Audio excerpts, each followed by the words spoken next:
Right, here we are again, another version of In Conversation. I've got Mr. Toby Borelli, King Size Thing. Good morning. Hello. I know it's a bit early because you're nursing a cup of coffee. Another heavy night in Hastings. Yes. Yes. That's the way it is, isn't it? Well, it is in Hastings, yeah. And it was only Tuesday, but we... It was Fat Tuesday last week, wasn't it? So I suppose you're just carrying on the tradition, you know. It felt remarkably similar. Yeah, 7 days later. The outcome was the same. Yes. Yeah, a lot of fun. Anyway, right back to the beginning. So when was it music sort of first grabbed you? When was it you first... Can you remember when you first sort of noticed it? Playing music? Or no, just listening to it and sort of hearing something and thinking, oh, that's interesting. When I was a kid, really.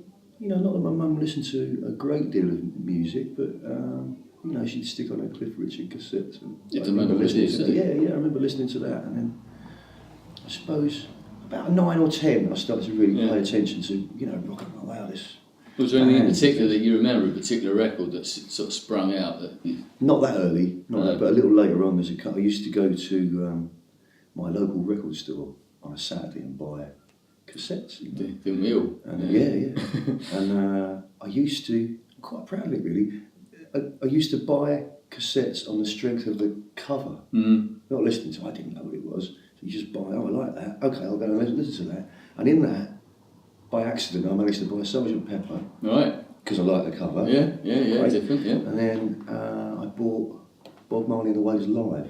Oh, right. That was the album. Yes. The hit comes from. Yeah, that's quite an iconic cover as well. It did jump out. And I grabbed that and I bought a bunch of others as well. So I suppose, that kind of age got into it. Oh, you got some good ones there. That's by accident. I probably got some crap as well, which I can't remember. But. Well, that's the nature of it. Doing it random way like that, a random selection or covers, you know, it's never that great. So they were the sort of early influences, or did that get you into other things that sort of inspired you later on? Yeah, I mean, that would have got that was the first reggae album, the first reggae I listened to with purpose was that, so that would have helped a lot, you know. And the Beatles, were they or just one of those bands that were there? Or? No, I went through my Beatles phase. When I was still, the great band, I really like it, but I was really into it for a while when I was a teenager. It's funny, I've talked to several people and the Beatles always comes up because it's one of those bands that everybody knows and everybody has listened to at some time in their life, even if they're youngsters now. Right. And there seems to be a phase in their life when they listen to it, either as a youngster or later on they suddenly sort of got into them a bit later when they've just heard the hits or something. You suddenly discover the White Album and go, wow. Exactly, it's that sort of thing. No, it's not all the, the normal stuff, if you know what I mean. It's all the sort of quirky and you think, oh, there's actually a bit more to this, as there is in lots of music. So what about the guitar? When did you first pick up the guitar? Or did you do other instruments first? No, it's always been guitar primarily. I was 8 when my mum got me and my brother guitar lessons. Right. Any particular reason why you did that? I don't know really. She thought we should get us out of the house once a week. So I did that, and then I got it, and my brother didn't really get it, and I kind of stuck with it a bit. Yeah. Then I suppose I'd be like 12 or 13 when I got an electric guitar, only a cheap one, and then that was where it went, you know. So were you interested in the guitars or playing music, or was it just the fact that your mother bought you that guitar and you started playing? Hang on, I'm quite good at this. I think I could do this. I think it's my mum's fault. Yeah. Yeah. She got me. I wasn't desperate to play the guitar. She got me into it, and I like I say, I sort of took to it. Yeah. It happens sometimes. The parents are very good in that respect, and it's quite handy. It is, yeah. Yeah, these quite often need sort of parents backing you up one. Yeah. So I mean, what sort of bands did you play in to start with? Did you play solo? Did you get into bands like anybody else? No, I'd have played in like the school bands doing rock and roll covers and kinds of stuff like that, and getting little pub gigs. Well, not pub gigs, I suppose, because we weren't old enough, but little gigs and getting the mates turn up. Yeah. Yeah, doing loads of covers. Did you get the bug? Did it sort of suddenly think, was there a moment when you thought, hang on, I like this, I tell you exactly when it happened. I took my electric guitar, which I've still got, my Squire Strat, when I was 14. Oh, right. Yeah, beautiful thing it is. I took it into school when I was about 13 or 14, I suppose, and a mate of mine played drums, and we played in the music room, like an end of term day thing. Yeah. And there's this bunch of really cool, this is a true story, there's a bunch of really cool girls. It's always girls involved. They didn't know I existed until I took that guitar in, and all of a sudden they were like, oh, I thought I'm going to do this. That's the truth. But that is such a common sort of story with so many people, is that, you get up on the stage and the sort of geeky kid gets up and starts singing, and then all the girls go, As you say, you hadn't noticed yet. They didn't know it existed until that moment. Hang on a minute, leave him behind. Oh, look. Yeah. Toby's something Something nice like guy. No, but that is so common. But then obviously you moved on. When did it become more serious and start getting into sort of proper bands? Okay, well, it would have been when I left school, really. Yeah. So 16, I had an originals band, 3-piece kind of stuff, and we were messing around. And then I was in other bands as well, so I played in lots of ska bands, because there's a lot of ska and reggae stuff goes on. So where were you living at that time? In Herne Bay. Oh, yeah, because I know you come from that way. Yeah. So because you then moved on, because you actually worked with bands like the Selector and that, didn't you, at one point? Yeah. So can you tell us a bit about that? 'Cause I know you seem to maybe play with quite a lot of other people around, either on the same bill or something. Yeah, well, I've always played in ska bands because Herne Bay's got a ska thing about it. Oh, is there a bit of a scene there? Yeah, there was there. No, I assume there is now. I haven't been there in ages to listen to music. And then through that, I suppose, graduated up the ranks a bit. Going from local bands to bands that are touring a little bit more. And I played with Judge Dredd, Judge Dredd? I remember him, yeah. Big 6 and Big 7 and all that stuff. All that rudeness. So I was his guitar player for a few gigs, and then, went on. I got a phone call from the Selector. Do you want to? Yes, I will join the Selector, thank you. So I got that gig, and then through that, played with loads of other ska and reggae heroes. So that's obviously been a big influence then, that sort of ska and reggae. Yeah, absolutely. Yeah. And does that still influence your music now? Yeah. I mean, I don't play reggae. No. As it's not strict down the line reggae, but it's in there. All that rhythmic stuff's from that kind of music. The thing is, Andy, it's all the same music. It's just the inflection on the rhythm that you use. It's all the same. Blues is the same as reggae. You just turn it around a little bit. Yeah. And use different tricks. So when did you end up becoming what you are now? And I've got a quote here from your website, which says heavyweight acoustics since 2005. Because it used to say something like Roots Boogie or something like that. Yeah. But so when did you become a heavyweight acoustic man? Musically, anyway. Okay, so I was touring primarily with the Selector and a few other little ska and reggae things, just touring all the time, constantly out. What, all across the world? Or? Yeah, all over the world. So I did the States and all over Europe, and never been Australia, but pretty much everywhere else. And that I did that for kind of 4 or 5 years, and I got to the point where I've done this. It's just, whilst it's brilliant living like that, it tires you out, and I kind of got to the end of it. I thought, right, I need a break from this, so I stopped touring. I went travelling for a while to Southeast Asia, took a guitar with me, and played lots of bars, pretty much all over Cambodia and Thailand. And during that time, I thought, well, this is what I'll do then. This seems to work. Was it also sort of wanting to play your own music or do your own thing just as well? kind of branch out. I mean, ska and reggae is brilliant, but it is, there's strict parameters, and if you stray from that, it's especially in someone else's band, effectively. Oh yeah, of course. When you rent it in, you just do what you're told, But I just felt I wanted to expand it a bit, and then that experience of pretty much turning up to a bar and saying, "Can I play?"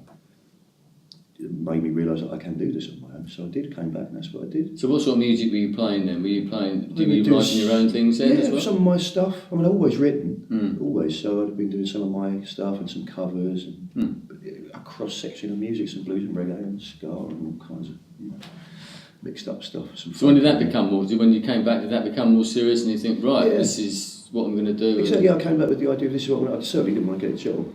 Yeah. So when did King Size start appear?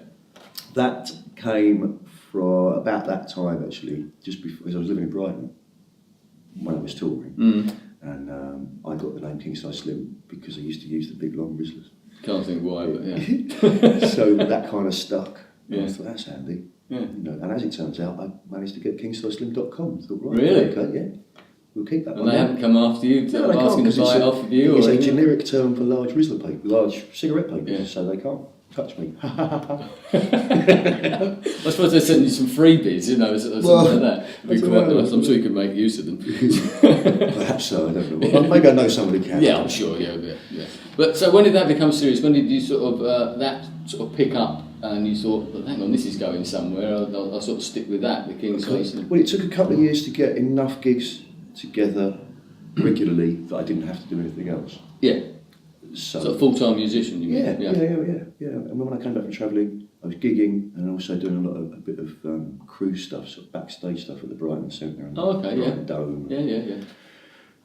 So was splitting my time between that and playing, and then gradually over the course of a couple of years I did less and less crewing, more and more gigging, and now I haven't done anything else for a few years now. Because you play quite a lot of festivals and that as well. Yeah. It's nice to imagine, because anyone who hasn't seen Toby and King Size Slim, it's worth going to watch, but because it's quite energetic. We were talking before we turned the cameras on about the sort of style and everything.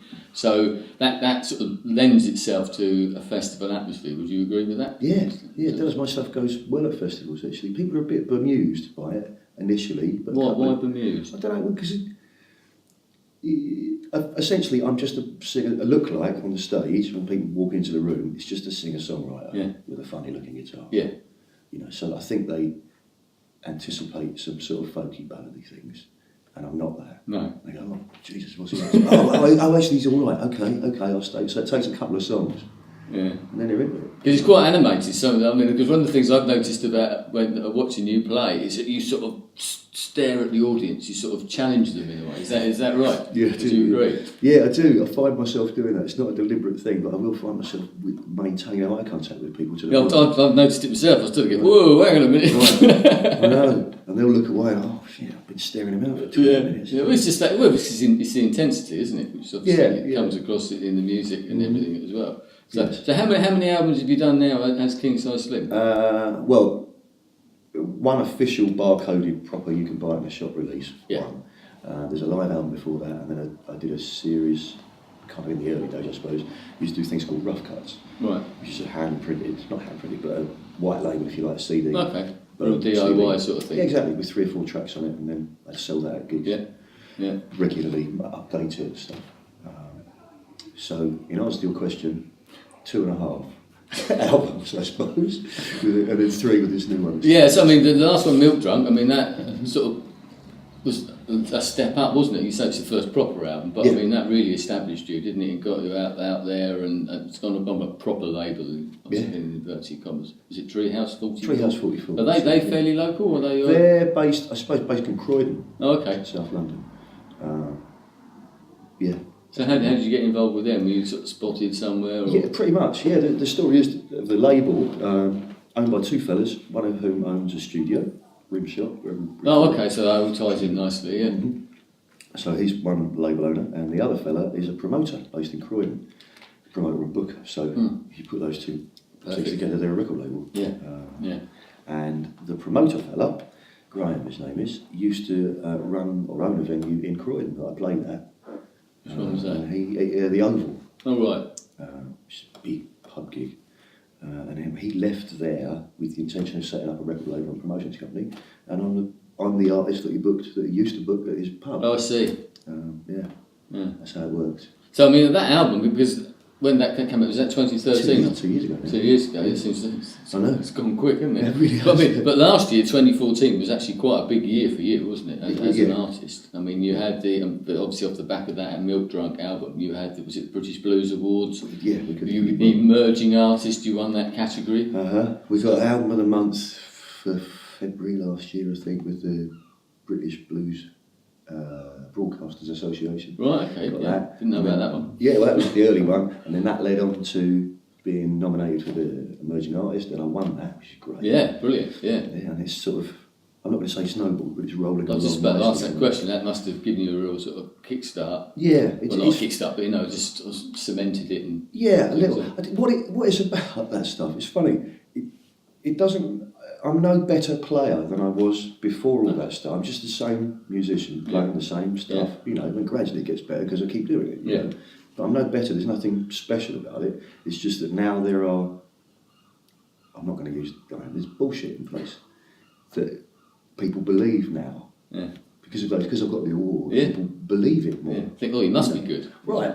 Yeah. Which is weird because I'm not doing anything different. Yeah. Why didn't you like it last week? Well, people who come and saw you before and just not dismissive, but then they go, I'm going to go and see him now because he's won an award. I mean, that's what people are like, aren't they? Weird, and suddenly you're their favourite person. Right. Yeah. Just say there is a bit bullshit. It is bullshit. And what I've noticed sometimes is people that I don't know will come and say hello and ask me, hey, how you doing? How's your daughter?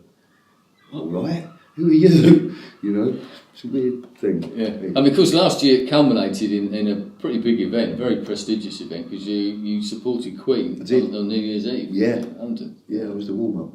Yeah. So how did that come about? I mean, it seems a bit random. That's another gigging thing. This is how it works with music. It seems, with me at least, is you just gig all the time and things come to you. Yeah. So with the Queen show on New Year's Eve, a couple of fellas from the production company who were running that event had seen me play an arts centre. I think it was in Exeter. I can't remember. Really? Down that way somewhere at the beginning of last year. And really liked what I did, and they Filed it away in the back in the head. Yeah. That's it. And then as they said to me, we were looking for a warm-up act, thinking, okay, that fella will do it, we'll do it. They booked me because they'd seen me play, they knew I could do that job, got me in to do it. So, but it's all about gigging, that's it. If you're out there, things come to you. Well, talk about anything like that is sort of being there. If you're not out there, you're not going to get seen, are you? That's it. The people aren't going to come to you, you've got to go to them. Yeah. And then make the most of those little opportunities that sort of come along. Mm-hmm. So any more? So are you going to be touring with Queen anywhere No. else? I don't know. Like I say, for the application on New Year's Eve, where they had an intimate shows, only 2,500 people. Queen, that's I know. Yeah, it's tiny. Yeah, so it's a club gig. Yeah. But in that setting, me as a solo act actually it works as a warm up. Yeah. But they do stadiums. So me on my own in a stadium, I just get lost and be that fella at the back. So well, Ed Sheeran can do it. Apparently. Yeah, I suppose so. Yeah, so if you can project it enough, and you've got the right person, Yeah, I suppose so. But then the audience is there to see Ed Sheeran, and they go to see Queen. Very good point. Me. They just Well, one day. Yeah, I mean, of course, I'd love to. So now you're on to you've got a brand new album coming out. Mm-hmm. Has it got a name yet? Chukka Chukka. Chukka Chukka. Yep, Chukka.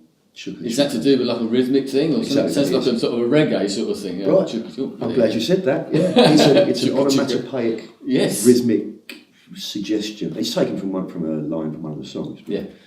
Yeah, it's onomatopoeic. Oh right, so that's good. So how's that going? How far advanced are we with that? The bulk of it's done. I'm now sort of 2 or 3 days away. A few overdubs, bits of mixing and stuff. Yeah, and you've been doing. I think you mentioned Rimshot Studios. Yeah. And that's you recorded the last album, Neil Drummond, there as well. Did it there as well with Mike Thorne, who's the producer. Yeah, we were there yesterday. Really? With the choir that we were talking about. With the choir, it was the Sinners. There's a local choir that Toby's in, who was telling me about, which is a very good gospel choir called the Sinners, which sounds perfect for Hastings. Yeah. So that's quite an interesting concept, having a sort of gospel choir. So is this another little variation, or is this just something you thought I'd try that? Yeah, kind of. I mean, it suits the song we did. It's a song I wrote called May We Find. And it's kind of a call and response structure about it. Yeah. So it really fits to have lots of backing vocals coming in. And then we've been messing around with this choir for a year or so, it's just 6 of us get together, have some beers and sing. And it struck me that, hang on, we could really make use of this. So we did brought it. Yeah, because I mean, when I've seen you live, even if you're doing covers and things like that, sometimes you quite often do that sort of call and response with the audience, don't you? Get the audience participation. Absolutely, yeah. So is it all original music that you've got on there? I know that's generally what you do. Mm-hmm. But, it's all original on the album. Oh, that's good. So when are we likely to see that? It is end of April. It will be out. Is that a definite? That is a definite for sure. Has to be out. Yeah, we're already sending press releases. It's not finished. We're already sending press releases. You only finished the album. This album's great. Yeah. So it's not even mixed. No. I mean, we got most of it's done. We know what we're doing. It's just overdubbing and doing bits and pieces. So, I feel confident enough that I can tell people, it's coming out. It's going to be there. So are you pleased with it so far? Yeah. I mean, I know it's not obviously finished, but with the songs and how everything's coming out. I haven't really listened to it great. No, I suppose you've been too involved to listen to it. Yeah, I suppose. And what I like to do, because I've got the luxury of a producer to work with, I can actually just go to the studio, throw it down, and then leave and let someone else do it, which is really nice because then you're not listening to it, thinking, I wish the bass was a bit louder. Over-analysing it a bit. Yeah, exactly. So I haven't heard it for 2 or 3 weeks, or most of it, and then when I go back and listen to it, fresh ears, and hear that Mike will have mixed it and all the rubbish out. Who's that? That sounds good. Yeah, I don't remember doing that. Yeah. That's good. So what comes off of the back of that? Presumably you'll be touring that, will you, after that? Pretty much immediately after that, after it comes out in April, I'm going out and doing, I think it's 6 shows or so with a fellow called Skip MacDonald. Sort of a double header. So I think that's to promote my album. He's got an album out as well. Was that in the UK? Yeah, it's all UK stuff. Yeah. And then we're sort of straight into festival season with the band. Yeah, because I mean, because you do play solo, obviously, which you did with the Queen gig, but you have got a band as well. Yeah, I've got a trio. We've been working really hard to. So is the album basically the band? Yeah. Effectively, it's the rhythm section, so drums, bass. Who have you got on there? Got Jimmy Gulliver, local percussion player of choice, who is my drummer, no one else's. I'll tell Lottie that. Oh, he's my drummer. So we've got him, and then my mate Carlos from Brighton, I've known for years. Lots of session stuff together. So that you'll be touring as well with the band as well? Yeah, after festival season. Then we start. So have you got any festivals lined up that you know about? We're doing Red Rooster and Small World and do you know what? I can't remember. Because you played Glastonbury and things like that. Did a couple of years ago. Yeah, I don't think we're doing it this year. I haven't heard yet. It's a bit early to tell, but I don't think we're going to do it this year. I might not see you on the Pyramid stage, but you might be on one of the others. I wouldn't want to do the Pyramid stage. It's ridiculous. Have you seen it? You just can't. No, as you were saying earlier about the stadiums and that. So things are looking up. They do. It is looking really good right now. So you're happy with the way things are going, are you? Yeah, absolutely. Excellent. Right. Well, wish you the very best. Thanks, David Kingside Stim. Thank you very much.